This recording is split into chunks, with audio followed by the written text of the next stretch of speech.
Good morning, good afternoon, good evening, depending on where you guys currently are.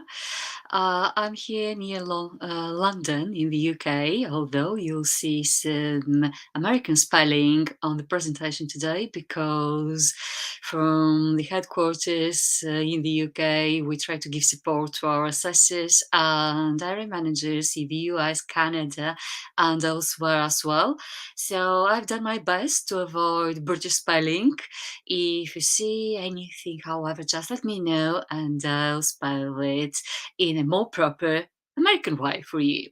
So I'm Maria Dimitrova, Head of Business Development and Lead Auditor on 6 ISO standards: 9001, 22301, 14001, 45001, 50001, and 27001, which is the one we're discussing, plus 20,000 IT service management. This said, uh, your mics and cameras are disabled, but we are live. We're streaming live on all social media major platforms such as YouTube, LinkedIn, and Facebook. This video is being recorded and will be available on the platforms as well later on for those of you who might like to check out some details, ask questions, etc.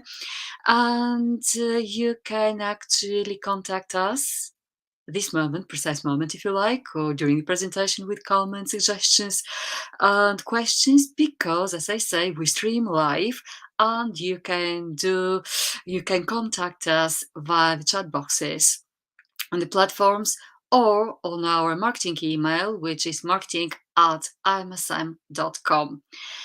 This is a live event. Technical glitches happen, so I have my marketing behind the scenes helping me out with the presentation. Caroline, if you'd like to pop in and say hi, now that's the moment. Hi, everybody. Yes, I'm in the background. So if a blip happens, Maria disappears off the screen, I'll pop up and just keep you company for a while. See you later. Thank, Bye. thank you, Caroline. See you later. So, this said, we are now approaching a workshop on 27,001. It means that I have prepared some auditing scenarios for you guys to test your knowledge, your skills, your competencies with regards to information security. So, ISO 27001 is an ISO standard. ISO standing for International Organization of Standardization, and it helps organizations build flexible, dynamic management systems to protect their most valuable assets, including security of their information. So, direct benefits from operating, implementing, improving, operating an ISO compliant information security management system. So, it makes you more competitive. We can say that the tenders, public and private tenders, that require for the standard to be implemented and certified within the organization in order to be able these organization to bid for a specific tender. Well, it makes you more resilient with regards to legal compliance. If you operate an efficient information security management system, you actually have a flexible tool to approach legal, regulatory, contractual compliance in a very dynamic and flexible way.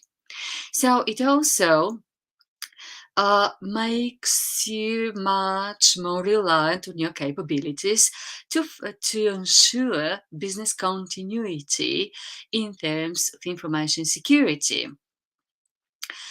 And most importantly,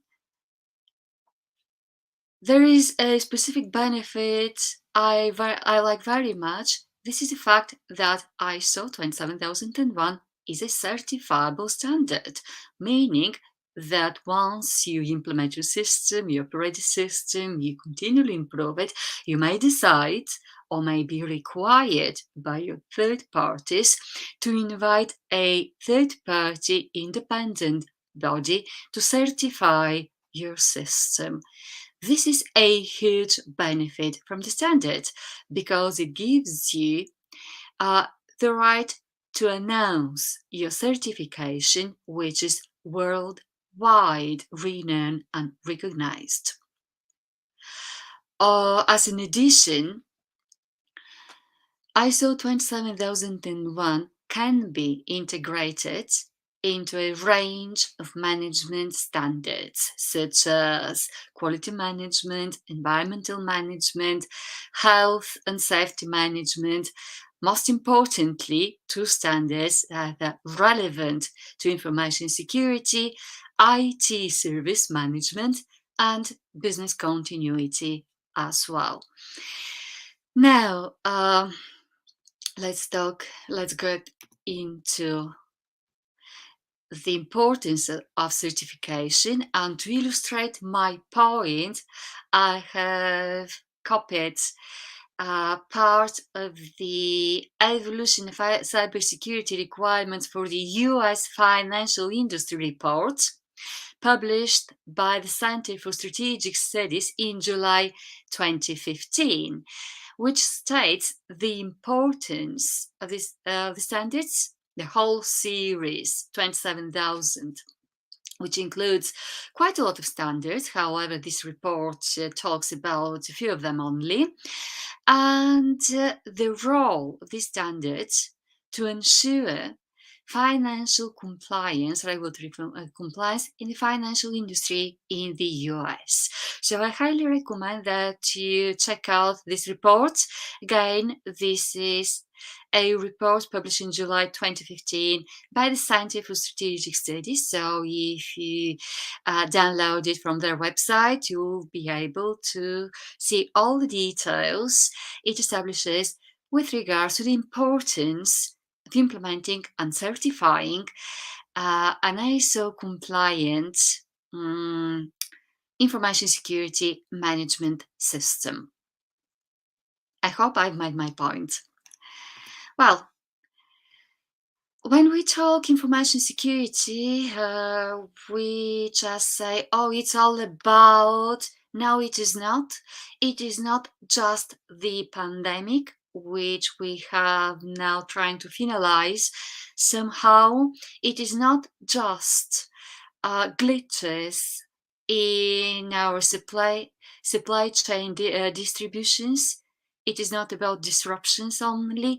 It is not about volatility, recessions, the Internet of Things, hacking. It's about all those things and a number of potential issues that surprise us every single day. For instance, 2 years ago, when the pandemic started, it was the pandemic. It was the working from home issue. Now, we are talking not only about working from home, but also the hybrid way of working from the office and from home and from multiple locations. 1 day in the office, 2 days at home, 2 days in the office, 1 day at home. So our problem in there has evaluated further. On top of that, we currently faced another big issue, which is called the Great Resignation. The States and the UK are among the territories the most affected by that phenomenon territories in terms of people leaving their jobs. So there are some interesting statistics. I'm not going to enter into any metrics, but I highly recommend that you have a look at all issues that might affect your company's knowledge, which is part actually of your company's information and is an asset to you. Well, This is how we approach information security. We actually try to identify our risks and opportunities, and here we have an example that would allow an organization that operates an effective system to classify, for instance, their threats. As we're stating, this is only an example, but why not? In this case, the organization might have detected two kinds of threats: direct threats and indirect threats. So, on our direct threats list, we have out of date information and out of date security policies, loosened human resources security, incomplete asset management, threats to the access control, lack of encryption, or maybe too much encryption. There is no any harmonized encryption system in the world, so we need to check out every now and then. Every time we work with the different territories, the local rules applying and requirements applying to encryption. So adapted or not adapted physical and environmental security, lack of adapted operational security, changed communication security. On the other hand, this organization has identified indirect threats with regards to relationships with suppliers, maybe compliance, maybe information security aspects to the business continuity management, etc., etc. So, operating an efficient management system allows us for a systematic approach towards classifications. Well, ISO 27001 is an ISO standard, and it is structured the way ISO management standards are, with 10 clauses, first 3 relevant to the standard, and from clause 4 to 10 relevant to the system that we operate. And the specific standard has a normative annex, that would be Annex A, which has a series of controls, the previous standard, and the one actually we still recommend to be used by the organizations has 114 controls, and the new one, which is going to be slowly introduced and in order to substitute the current standards controls we have implemented, has 93 controls, but altogether these controls manage the same issues around security policies, information security within the organization, human resources, asset management, access control, cryptography, etc., etc. Previously, those controls were organized in 14 sections. Now we'll start slowly moving those controls to the new 4 sections, which will be organizational controls, people controls, physical and technological controls as well. I should say that the fact that we have a new set of controls doesn't change the way we currently operate. For we have a transition period and many other issues to factor in before we just state we must move towards new controls.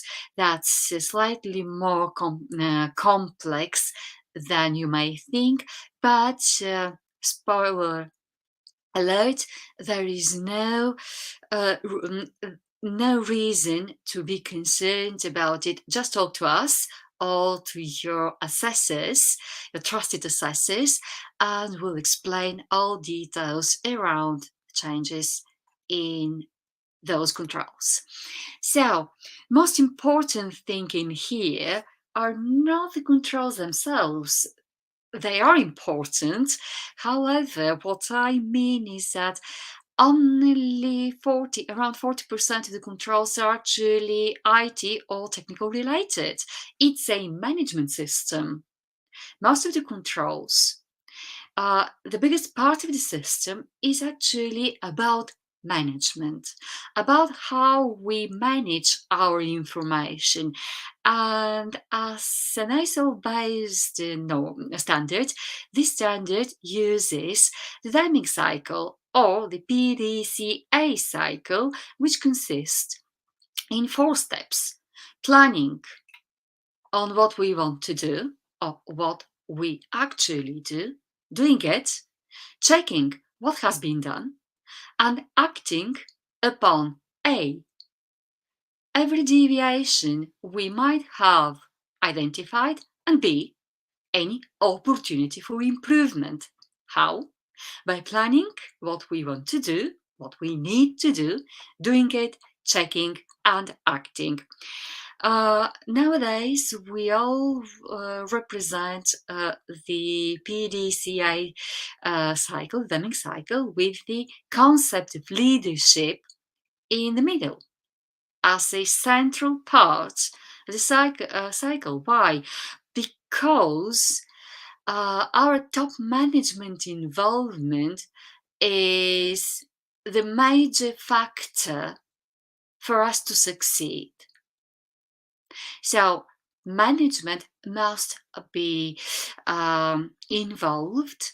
They are responsible for making the strategic decision towards implementing the ISO compliant management system, and then they have their responsibilities towards assuring resources, etc., needed requirements for the system to be operational and continually improved.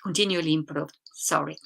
So when we talk implementing, operating, improving a system, we enter into certifying, the concept of certifying what we do. And as you can actually see on many tender requirements, certification is required. It's a huge benefit. Again, I like it.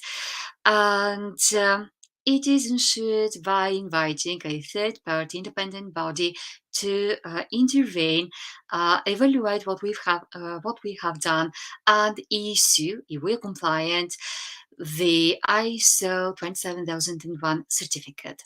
So when this third party comes to our organization to check out what we have done, they will observe these 7 audit principles, which are integrity and impartiality, fair presentation, due professional care, confidentiality, independence, evidence, and risk-based approaches.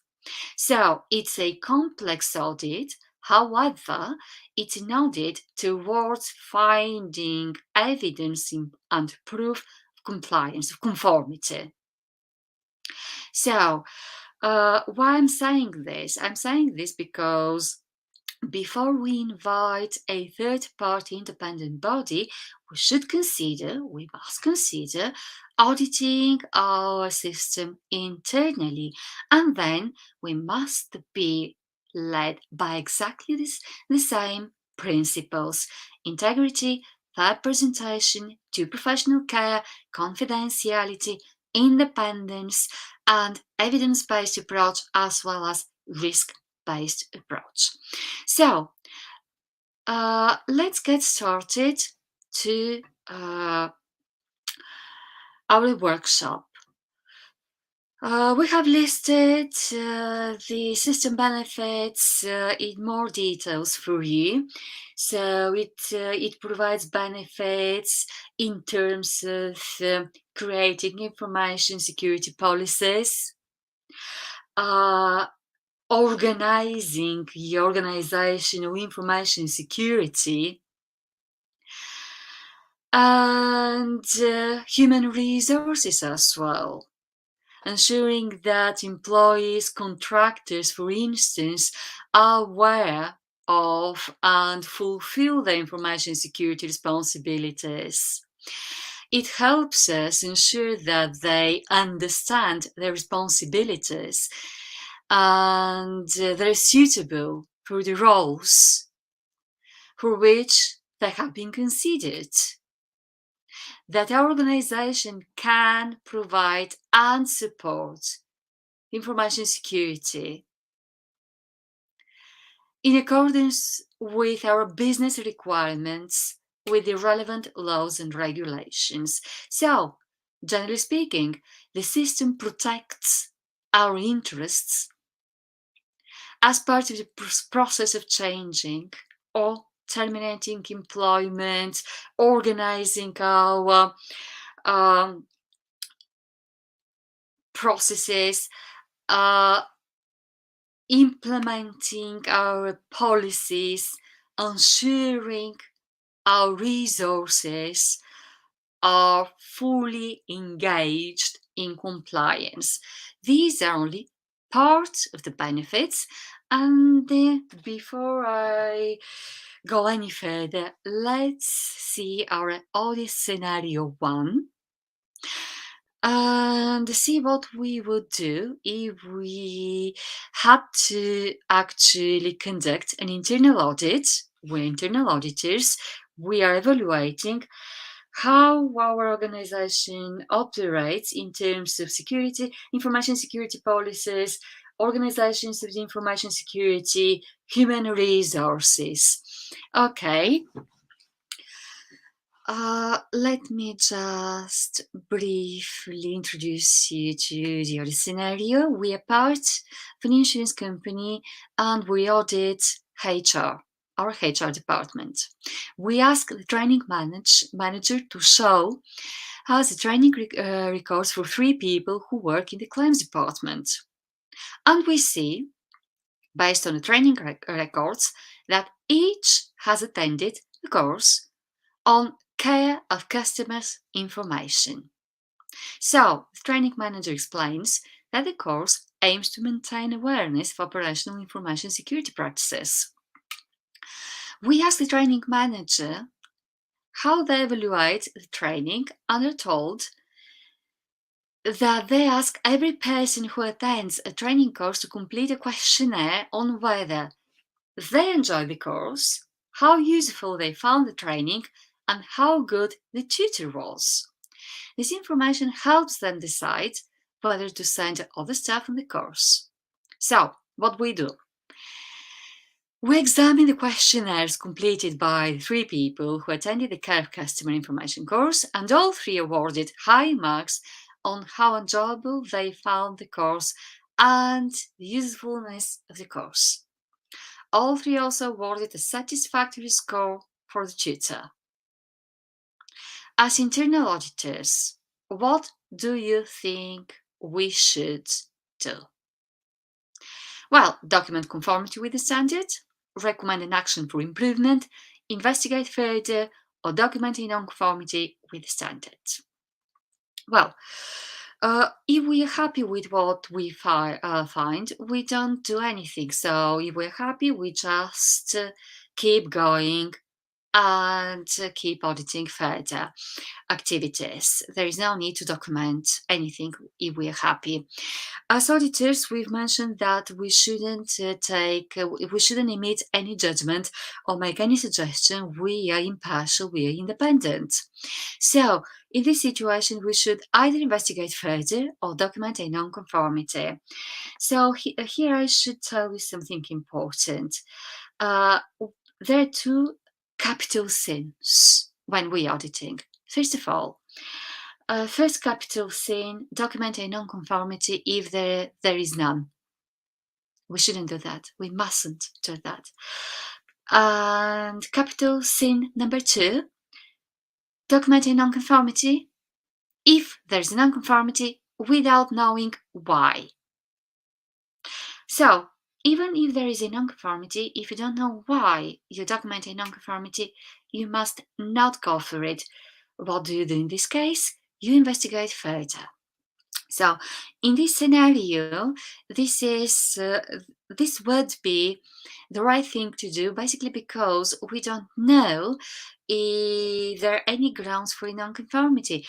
Yeah, I agree. It looks like there is some bias in how the survey, the questionnaire, has been developed. But the standard doesn't tell you how to design our surveys or how to design our trainings. So there might be a good reason for this questionnaire, for this survey to be designed in such a biased way, biased in our opinion way. They might have some very good reasons to do it. So we need, if we have any doubts, to go further and investigate in order to see if there are any non-conformity against the standard. So, option C, investigate further. Well, the additional benefits with regards to asset management, access control, and let's have a look on a potential audit scenario involving asset management in this case. So we are conducting an internal audit on the system again, and we'll be disposing of a failed and redundant IT equipment. So if you'd like to read the scenario, a couple of minutes for you guys to do so.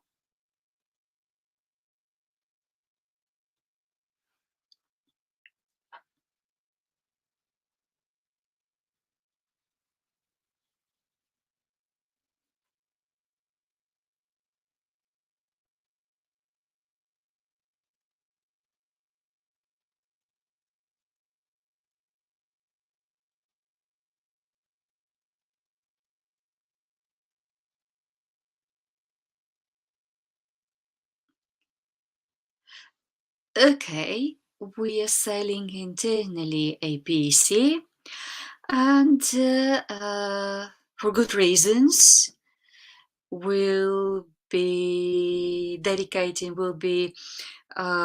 sending the money to a nominated charity.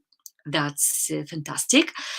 And we have already discussed documenting conformities and recommended actions, so we should eliminate options A and B straight away. So, one more time, shall we investigate further or document a nonconformity? Again, if we don't know, if we're not sure if there is nonconformity or we don't know why there might be nonconformity, we should go with a further investigation. That would be okay. This scenario is slightly complicated. There is one word that gives away a non-conformity report in this case to everyone that may have some further experience in auditing. So a well-experienced auditor would go with a non-conformity straight away for a very simple reason. As you can see, we're talking about a company's licensed operating system. If we are giving it away or selling it to an individual that's against the security controls within the Annex A, so it's a non-conformity. However, if we don't have that much of experience or we are not completely sure why we should do it, investigating further is always a good solution. Please bear in mind that in any case, investigating further gives you your safety net. Go for it if you are not quite sure. On top of that, here we have listed further benefits with regards to accessing the information and processing facilities, uh, cryptography, controls, access control. So please check out those within the standard. And let's have a look at our audit scenario 3, where we're auditing a small company of 40 people who offer commercial insurance broker services. So all the data for our clients are stored electronically on a data server to which all the personnel have access. So this is a third-party organization auditing us, external auditing. During the audit, our HR department is asked to show evidence of non-disclosure agreements, the personnel, and we can see that the file with NDAs is in front of us. So the manager says to the auditor, to the auditor, that nobody else in the company reads the data of the insured clients. Okay. The auditor confirms that all insurance brokers have signed NDAs. Half a minute here.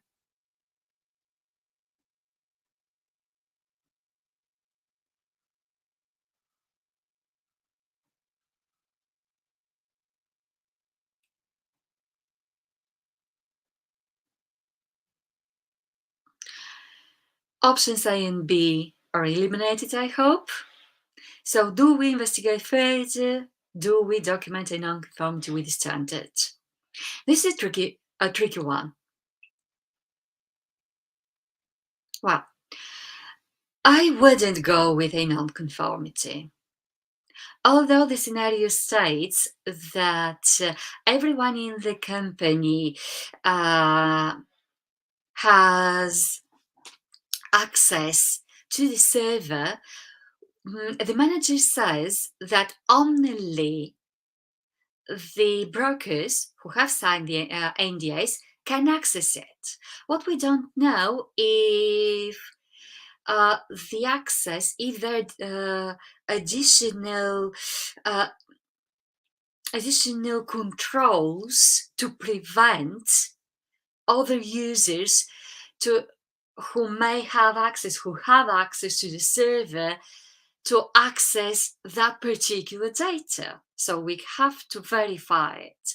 And if those potential users can access it, they may also have signed NDAs. We don't know. So I would go a step further and actually ask to see those elements, additional access controls or additional NDA signed, additional policies, everything that might demonstrate some conformity, or I mean full conformity with standard. So I suspect that we may fail to be given such evidence, but unless we check, we don't know. So I'd stick to further investigation in this case. Brilliant. Audit scenario 4. Please have a look at the scenario.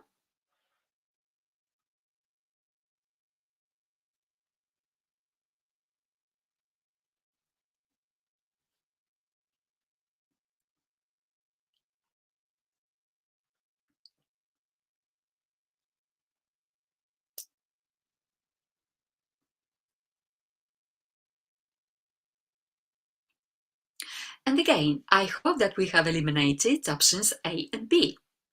Now, do we investigate further? Do we document a non-conformity with the standard?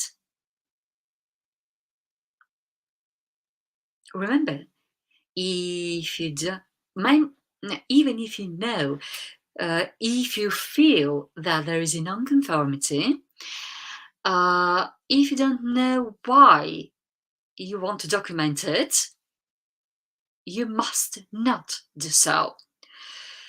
However, in this case, and it may sound slightly controversial to many of you, there is no ground for a non-conformity report to be issued.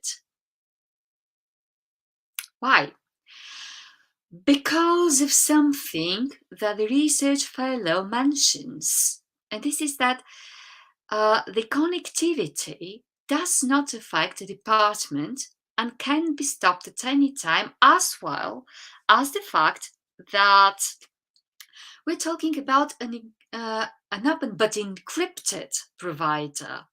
So, this is an interesting scenario.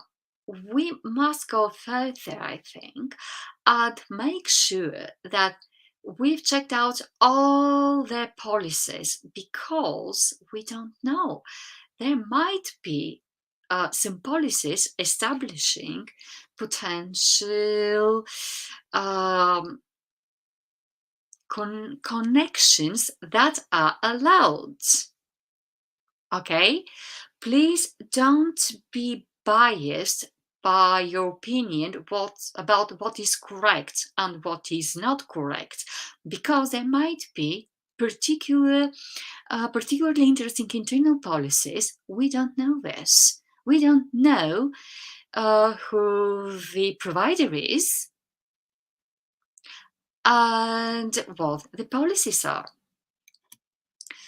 Audit scenario 5. Please have a look at this one as well.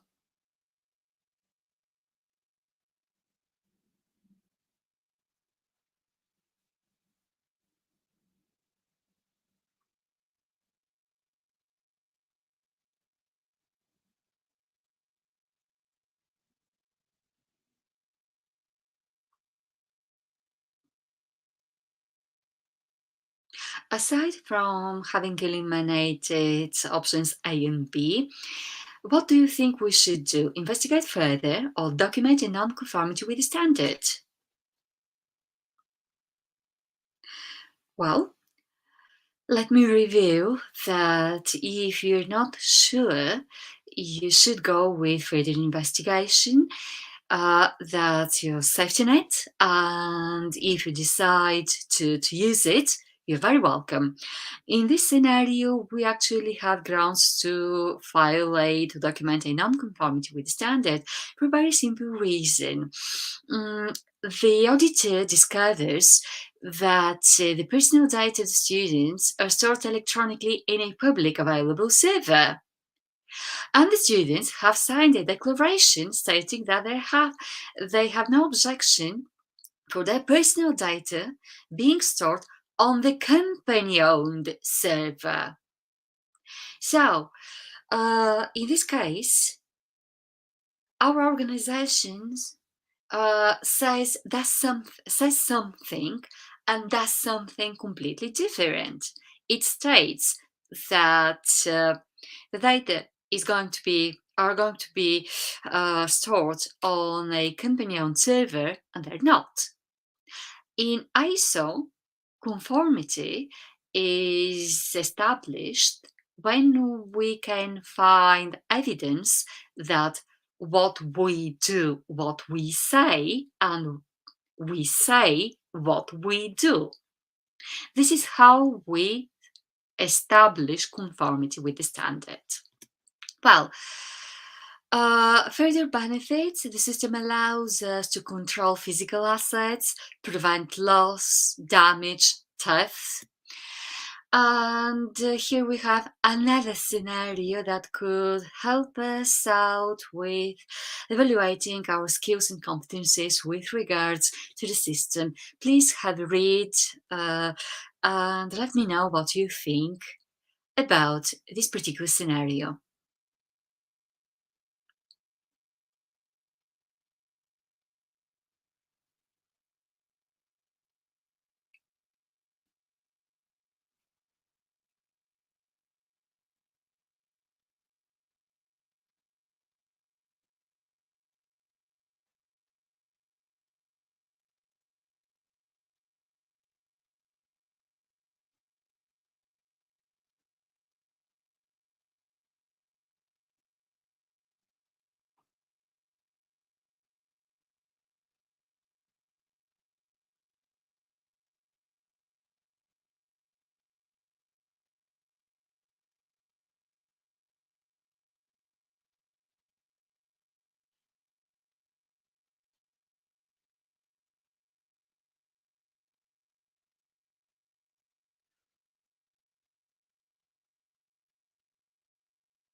What do you think? Shall we investigate further or document a non-conformity with standard? Well, if we're not quite convinced or sure, we should investigate further. However, this is a particularly interesting scenario because it allows us to demonstrate how flexible the standard is. So, in this particular case, we can document a nonconformity against one clause or another. By the way, we never document a nonconformity against more than one. There is no need for it. We'll try to identify the most relevant one. Here we could actually say that changes haven't been efficiently handled within the system, but also there is that review on the IT service and corporate security that haven't been reviewed. So this is where we fail our conformity with the standard. Well, additionally, we can benefit from ensuring correct and secure operations with regards to information processing facilities, minimizing the impact of our technical vulnerabilities, ensure the integrity of our system, and make sure that we protect our data against loss, etc. So let me just show you the last scenario for today. That would be OSEC Products Ltd, which is a consulting company. They provide IT security solutions. Let's have a quick look at that scenario, which is very short, and make a decision about the compliance or non-compliance system.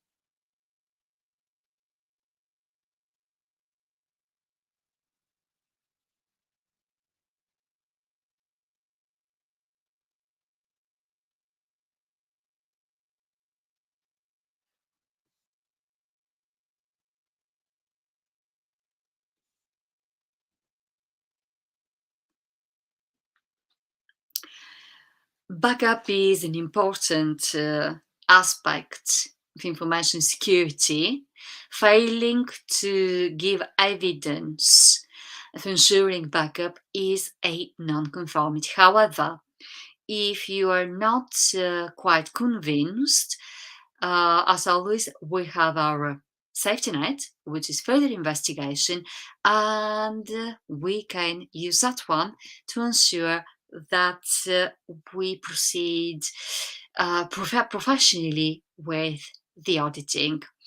So, our information security management system provides benefits with regards to the system acquisition, development, and maintenance, information security incidents management, information security aspects with regards to business continuity. Please be reminded that business continuity is one of the aspects very closely considered when we regard information security, as well as compliance. So we have extensive controls in these four areas within ISO 27001 Annex A controls as well. Well, that is all on ISO 27001 for today. I hope that this short workshop has been of help. If you have any questions, suggestions, or comments, please contact us on social media or on our corporate marketing email, which is marketing@imsm.com. Caroline, do we have any questions today? I haven't seen any coming in. Not today, Maria. Nothing's come through today. Shall I assume that I have been clear with regards to our scenarios. At least I would like to think so. So, Caroline, if you can kindly take over now. Thank you, everyone, for watching us. See you soon. Thank you.